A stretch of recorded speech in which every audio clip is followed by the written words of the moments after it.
ರಾಮನವಮಿಯಂದು ಗಜಕೇಸರಿ ಯೋಗ 2026 ಮಿಥುನ ಸೇರಿ ಈ 6 ರಾಶಿಯವರಿಗೆ ಗುರುವಿನ ಶುಭಗಳಿಗೆ ಶುರು.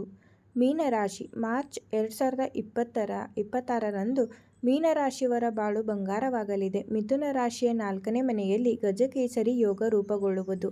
ಈ ಸಮಯದಲ್ಲಿ ಮಿಥುನ ರಾಶಿಯವರಿಗೆ ಗುರುಬಲ ಹೆಚ್ಚಾಗಲಿದೆ. ಜೊತೆಗೆ ಅನೇಕ ಆದಾಯದ ಮೂಲಗಳು ಸೃಷ್ಟಿಯಾಗುತ್ತವೆ.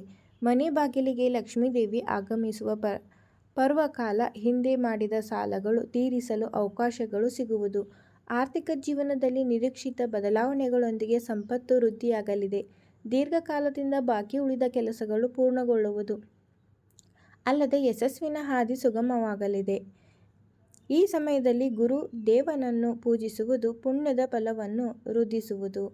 ಧನುರಾಶಿ ಧನುರಾಶಿಯ 7ನೇ ಮನೆಯಲ್ಲಿ ರೂಪುಗೊಳ್ಳುವ ಗಜಕೇಸರಿ ಯೋಗ ಅಪಾರ ಧನ, ಕೀರ್ತಿ, ಬುದ್ಧಿವಂತಿಕೆ ಹಾಗೂ ಯಶಸ್ಸನ್ನು ನೀಡುವುದು.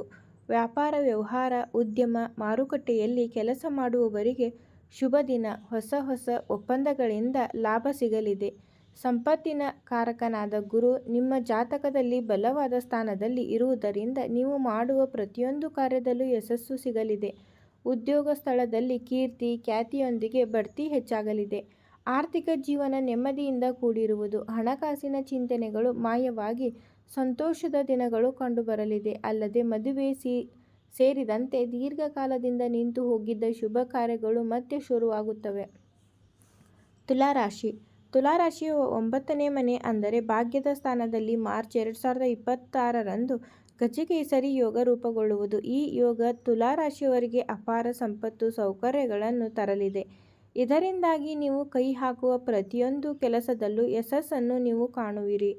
ಅನಿರೀಕ್ಷಿತ ಅವಕಾಶಗಳು ನಿಮ್ಮನ್ನು ಹುಡುಕಿಕೊಂಡು ಬರಲಿದೆ. ಅಲ್ಲದೆ ವೃತ್ತಿಯಲ್ಲಿ ಸವಾಲುಗಳನ್ನು ಎದುರಿಸುವ ಶಕ್ತಿಯನ್ನು ಗುರುದೇವ ನೀಡಲಿದ್ದಾನೆ.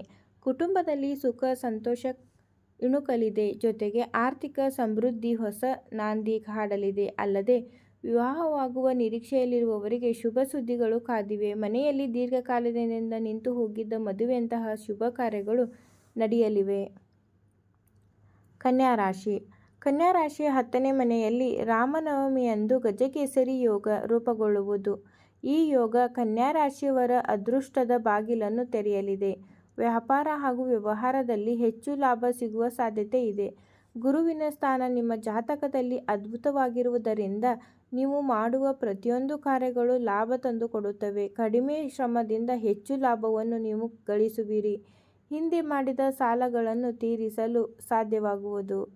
ದಂಪತಿಗಳ ನಡುವೆ ಸಂತೋಷ, ಶಾಂತಿ ನೆಲೆಸುವುದು. ಈ ರಾಶಿಯ ನಿರುದ್ಯೋಗಿಗಳಿಗೆ ಉದ್ಯೋಗ ಅವಕಾಶ ಮನೆ ಬಾಗಿಲಿಗೆ ಹುಡುಕಿಕೊಂಡು ಬರುತ್ತದೆ. ಅಲ್ಲದೆ ವಿದೇಶದಲ್ಲಿ ಕೆಲಸ ಮಾಡುವ ಅವಕಾಶಗಳು ಸಿಗಬಹುದು. ಸಿಂಹರಾಶಿ ಸಿಂಹರಾಶಿಯ ಕರ್ಮಸ್ಥಾನದಲ್ಲಿ ಅಂದರೆ 11ನೇ ಮನೆಯಲ್ಲಿ ರಾಮನವಮಿಯಂದು ಗಜಕೇಸರಿ ಯೋಗ ರೂಪುಗೊಳ್ಳುವುದು. ಈ ಯೋಗದ ಫಲವಾಗಿ ಸಿಂಹರಾಶಿಯವರು ಸಾಕಷ್ಟು ಧನ ಲಾಭವನ್ನು ನಿರೀಕ್ಷೆ ಮಾಡಬಹುದು. ಅಲ್ಲದೆ ಗುರು ಬಲದಿಂದ ನಿಮ್ಮ ವೃತ್ತಿ ಜೀವನದಲ್ಲಿ ಉನ್ನತ ಸ್ಥಾನ, ದೀರ್ಘಕಾಲದವರೆಗೆ ಸಮಾಜದಲ್ಲಿ ಗೌರವ ಲಭಿಸುವುದು. ಧಾರ್ಮಿಕ ಕಾರ್ಯಗಳಲ್ಲಿ ಆಸಕ್ತಿ ಹೆಚ್ಚಾಗಲಿದೆ. ಆರ್ಥಿಕ ಆದಾಯದ ಮೂಲಗಳು ಸೃಷ್ಟಿಯಾಗುವ ಪ್ರಶಂಸೆ ಕಾಲವಿದು. ನೀವು ಮಾಡುವ ಪ್ರತಿಯೊಂದು ಕಾರ್ಯದಲ್ಲೂ ಲಾಭವನ್ನು ನಿರೀಕ್ಷೆ ಮಾಡಬಹುದು. ಆರ್ಥಿಕ ಜೀವನ ನೆಮ್ಮದಿಯಿಂದ ಕೂಡಿರಲಿದೆ. ನಿಮ್ಮ ಯಾವುದೇ ಗುಪ್ತ ಸಮಸ್ಯೆಗಳು, ಮಾಟ ಮಂತ್ರ ಯಾವುದೇ ಆಗಿದ್ದರೂ ಮೇಲೆ ಕಾಣಿಸಿರುವ ನಮ್ಮ ಗುರೂಜಿಯವರಿಗೆ ಕರೆ ಮಾಡಿ. ನಿಮಗೆ ಪರಿಹಾರವನ್ನು ಮಾಡಿಕೊಡ್ತಾರೆ.